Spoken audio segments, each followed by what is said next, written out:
wanted to speak first.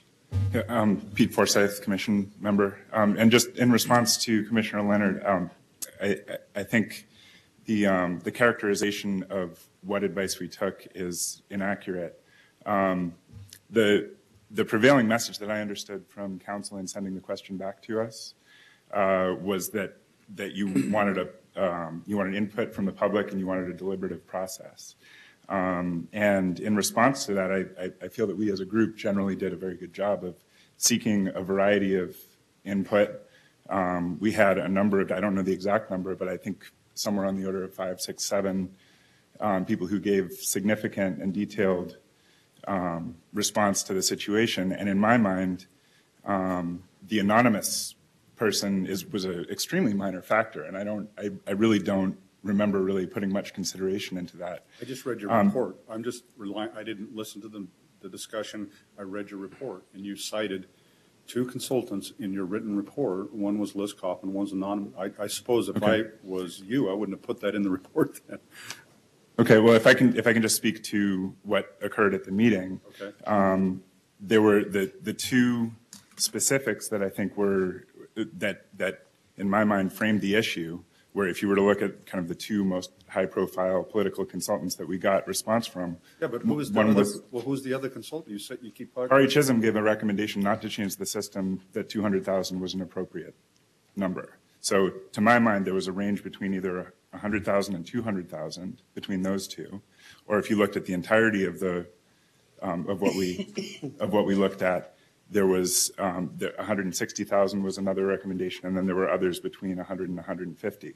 But ultimately, what we did was not to take any one person's recommendation, but was to engage in deliberation, which included the members of the public that came to the meeting, and that I think was there was no one by the end of the meeting that seemed to feel that they hadn't had their say or had input into the process, which I really give Leslie a lot of methodology. You know, you got to 150 by doing these things.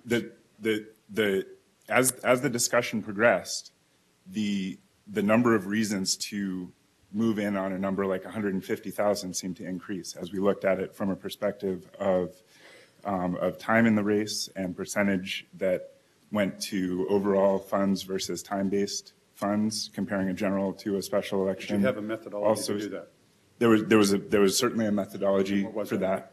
The method we looked at the breakdowns from several historical campaigns. That's where a lot of Kevin Neely's testimony from CNE Systems came into play, comparing the kinds of costs that you need to run over an entire campaign versus the kinds of costs that are dependent, like office space rental and salaries that are time dependent. I didn't see that in your report.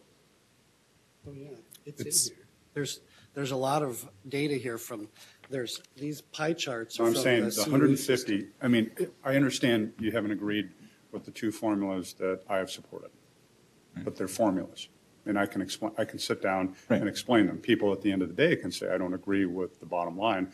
But if you ask me to explain how I came up with either $66,666 or $100,000, I would hand you out a formula and say, this is how I got to it. I'm asking you, did you use such a formula to get to the amount? It sounds like you listened to a lot of testimony and then you, by consensus, came to 150. No, by deliberation, I would say, not consent. I mean, consensus that resulted from deliberation. And I'm not criticizing. That's not a criticism, but I'm just observing that it appeared I couldn't go through there and see, okay, you did these things, and that popped out to 150.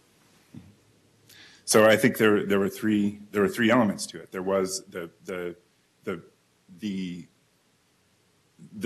process that we're talking about, which we can certainly answer in detail, came to a figure that ranged from, I think, roughly 134 to 152,000, depending on how you set a few different variables at the beginning, which were the percentage of fixed costs versus time-based costs, and also I forget exactly what the factors were. That was the one approach.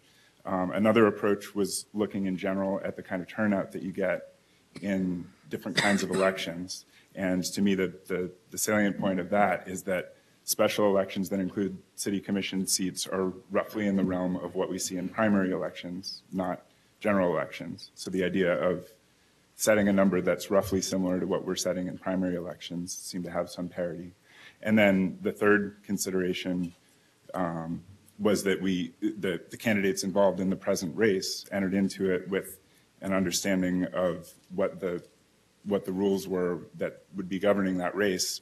And so, at least to me, there was a desire to, as much as possible, put the rules that we adopted roughly in a framework that has been developed over a more deliberative process, and that came from something that they knew of going into it. And so the number that's currently fixed to primary systems, the fact that fell right in the range that was developed from all the other methodologies seemed an appropriate response.